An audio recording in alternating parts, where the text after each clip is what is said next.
Hi guys, welcome to another of RT Dowlett lectures, and today I'm going to be focusing on Unit 1 CAPE, and we will be looking in this series at topics and questions that have been challenging at the CAPE Unit 1 level. So the first topic I want to look at is thermodynamics, which is a Module 3 topic, and we'll be looking at, according to the syllabus, the first law. Now there are two versions of the law, and the first version I'm going to look at is delta Q, which is delta U plus delta W. And in this case here, we are talking about delta W being the work done by the gas. Now, some people might opt to teach it as delta U is equal to delta Q plus delta W. In this version, delta W represents the work done on the gas. Now, when we talk about internal energy, that is denoted as delta U, we can use an alternative formula as this: NCV delta T. Right? So if you recall, N represents the number of moles. CV is what we call the molar heat capacity. So just like specific heat capacity is the amount of energy required to raise the temperature of a kilogram of a substance, the molar heat capacity is the energy required to change the temperature of a unit mole at a constant volume. So that's why you see CV, right? And of course, its unit will be joule per mole per Kelvin, right? Now, if we look at the law, we are seeing that the change in energy can be used to do work by the gas, and it can be used to change internal energy. And in summary, the internal energy is basically the amount of, it is sum rather of the kinetic and potential energies in a system. Now, when I talk about delta Q is the heat energy that is added or supplied. And conversely, I could also express it as NCP delta T. Now, CP is the molar heat capacity at constant volume. Pressure, not volume.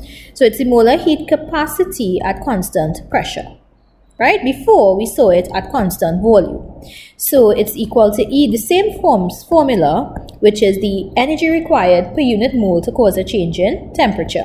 And it's expressed as joule per mole per Kelvin.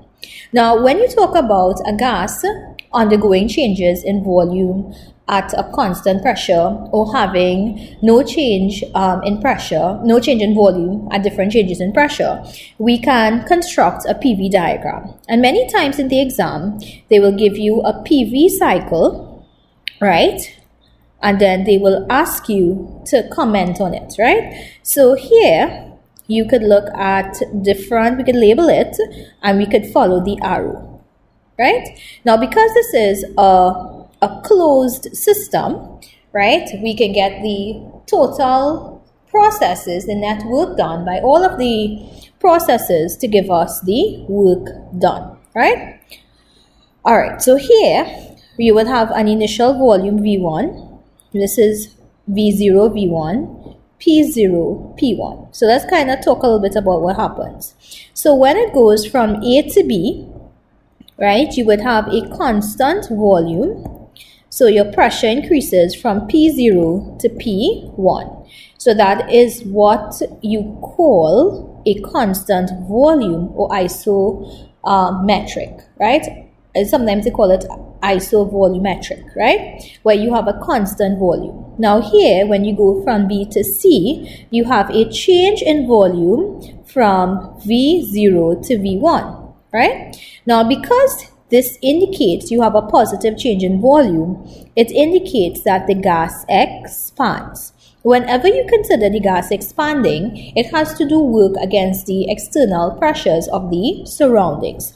So when that happens, sometimes we can consider delta W to be negative because work is done by the gas. All right.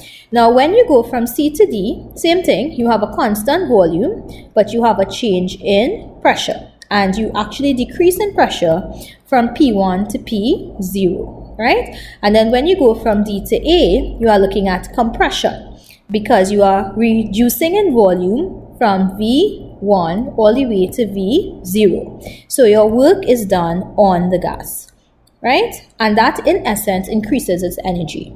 So I consider work done by the gas to be considered as a negative value because of your utilization of energy within the molecules of the gas.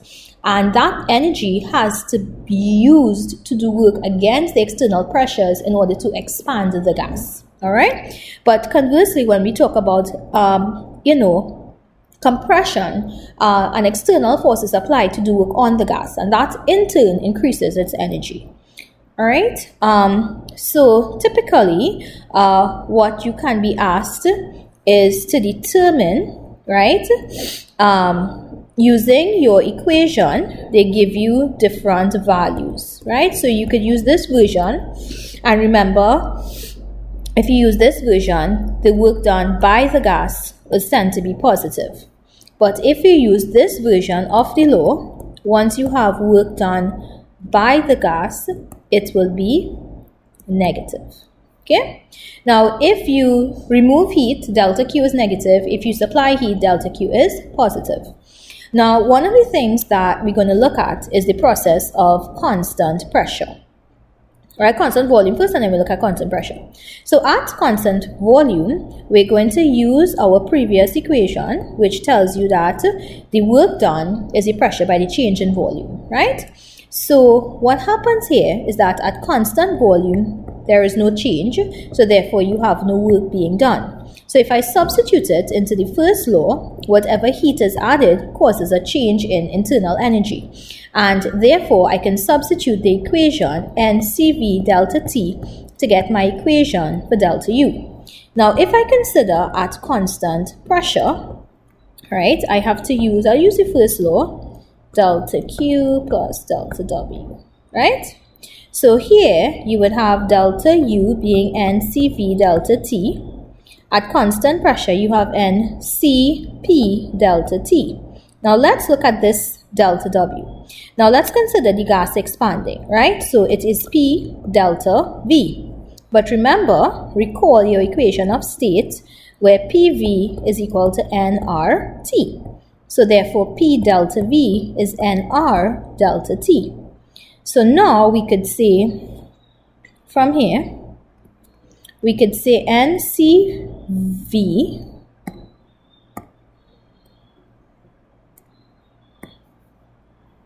delta T is equal to NCP delta T plus NR delta T.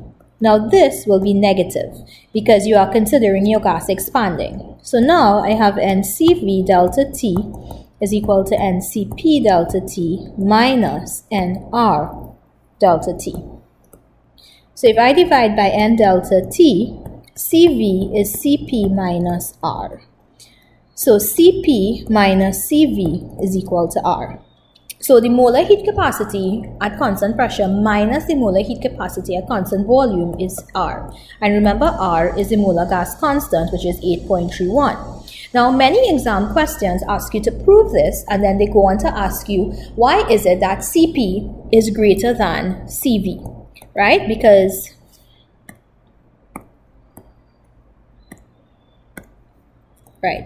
Because at constant volume, you have no work done. So all of the energy just goes into increasing the internal energy. But at constant pressure, what you will find is that you have that heat going to do two things.